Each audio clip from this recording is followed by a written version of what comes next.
Level 1 impact. Glass shatters, metal screams. You fly forward and everything stops. Silence crowns the roar. You taste blood. Your ears pop. You are alive. Move first. Breathe. Check airway. Is it clear? Talk. Can you speak? If not, clear the mouth.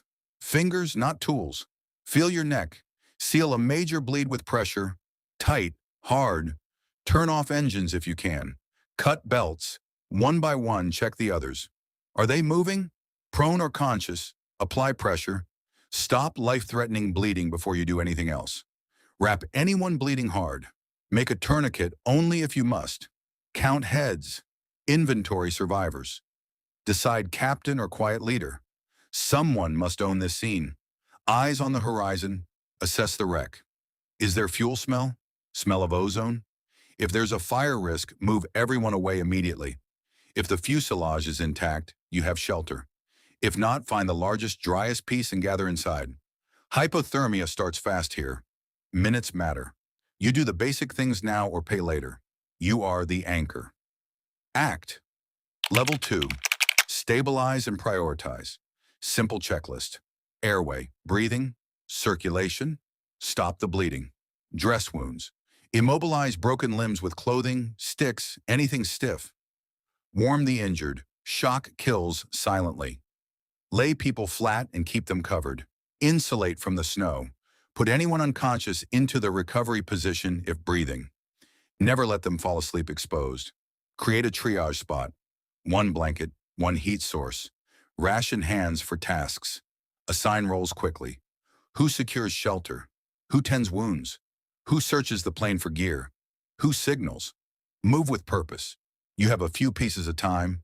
Salvage radios, ELT, survival kits, flares, batteries. Grab any warm clothing. Gloves, boots, hats. Layer everything. No cotton. Wool and synthetics trap heat. Seal gaps in clothing with duct tape, straps, anything. Prevent moisture. Wet clothes equal rapid hypothermia. If someone is wet, change them immediately. Wrap their head. Heat escapes fast through that hole. Conserve energy. One person stays awake and watches. Rotate shifts. Rest is controlled. You are building the foundation to survive the next hours. Level 3. Make shelter. The plane is both hazard and resource. Use the fuselage as windbreak. Flip seats into walls. Load insulation, luggage, seat cushions, carpet, clothing. Create a vestibule to block wind. Block broken windows and doors with plastic, fabric, or seat cushions. Create small sleeping chambers to share body heat. 2 or more people in a space is better than one alone. Dig a shallow trench windward of the fuselage if snow depth allows. Hunker into the lee. But do not dig deep holes you can't get out of. Be mindful of carbon monoxide. If you burn fuel inside a wreck to create heat, vent exhaust carefully. Metal heats and cools fast. Fuel is valuable and dangerous. If there is a portable stove, use it sparingly and with ventilation. Spark-propelled fires outside the plane, downwind, can create smoke signals. Collect dry tinder from inside the aircraft. Insulation, seat foam, paper. Small fires light quickly in Arctic air. Control them. Create a fire break. Keep extinguishers handy. If you have a stove or battery-based heater, ration power. Heat pockets, not rooms. Radiate warmth. Several small warmers against bodies. Never remove gloves for long. You must keep extremities warm. Prevent frost nip. Check fingers and toes often. Level 4, water and food. Melt snow. Do not eat it directly. Eating cold snow cools your core. Collect snow in insulated containers. Use body heat or a small stove to melt. Place a container inside clothing near the body to speed melting. Boil if you can. If not, filter with cloth and settle heavy particles. Conserve water but do not ration to the point of dehydration. Dehydration makes hypothermia worse. Food is secondary to warmth and water. Ration emergency rations carefully. High-fat and high-protein items are best. Nuts, bars, emergency pemmican. If you have to eat raw meat, consider the risks. But in survival, calories are currency. Avoid alcohol. It feels warm but steals core heat. Avoid caffeine in excess. It can dehydrate you. If you have flares or batteries, use them to heat small portions. Trade heat for time. Every melted liter of water is a small victory. Store water inside the fuselage in insulated containers to stop refreezing. Use snow as insulation around the shelter, but not on top of it in a way that collapses the structure. Keep ritual. Small, consistent meals keep morale. Level 5, signal and communicate. Your priority is to be found. ELT and radios are your best bets.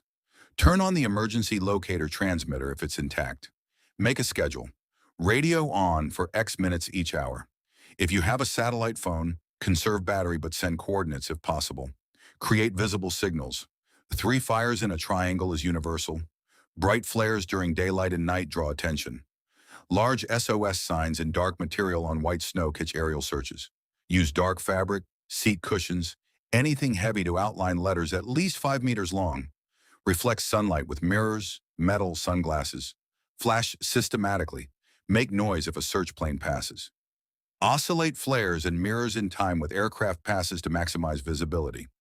Leave markers and tracks if you must move. Rescuers look for patterns. They train on geometry. Avoid random footprints. If you see a search plane, make a big signal. Fire, flare, SOS. If you hear a voice, answer loud and clear. No mumbling. Practice the sequence now. Be methodical. Level 6. Decide, stay or go. This is the toughest call. Stay if you have any decent shelter, functioning ELT, injured people who can't travel, bad weather, or low odds of surviving a trek. Go if you have clear terrain, known direction to refuge within a day's travel, healthy people, and enough supplies. Never send one person out alone unless absolutely necessary. Navigation near the pole lies. Magnetic compasses are unreliable close to the pole. Use the sun when it's up. Track its path. At night, use stars. The North Star if visible. Estimate distance by pace counts and known stride lengths. Mark your path with cairns or straps so you can return. Move slowly and deliberately. Small steps conserve heat. Avoid sweating. If you must travel, travel during the warmest hour. Protect face and nose. Breathe through fabric to warm air and prevent frostbite inside the nostrils. Plan turnaround times. Always plan to return before you reach a predetermined time. If conditions worsen, abort and go back to the plane. It's the best beacon you have. Level 7. Mind and rescue. Panic is contagious. You must be the firewall. Set routines. Fire watch, radio check, water melt, scouting. Give people small tasks. Accomplishment fights despair. Celebrate small wins. A filled bottle, a flare fired, an extra blanket. Keep everyone moving intellectually. Tell stories. Sing softly. Maintain pace and diet. Watch for hypothermia stages. Uncontrolled shivering, slow speech, confusion, reddening then pale skin. Handle hypothermia by warming center first, torso, chest, groin, neck. Do not rub frozen limbs. Insulate them and rewarm gradually. If rescue appears, make yourself huge and obvious. Wave a bright color. Fire a green or red flare only when aircraft are overhead. Do not light fires under the fuselage while people are clustered near it. Rescue can be chaotic. Listen, answer, and follow instruction. If you must move toward rescuers on foot, move as a group, one step at a time. If a helicopter hovers, stay low, control loose clothing, and protect your face. Final image. You stand at the edge of white. Wind bites, but you are breathing. Exhausted, yes, but alive. You use the wreck as shelter, the sun and cold as tools, and simple human order as your strongest gear. A rotor cuts the sky. You wave, you survive.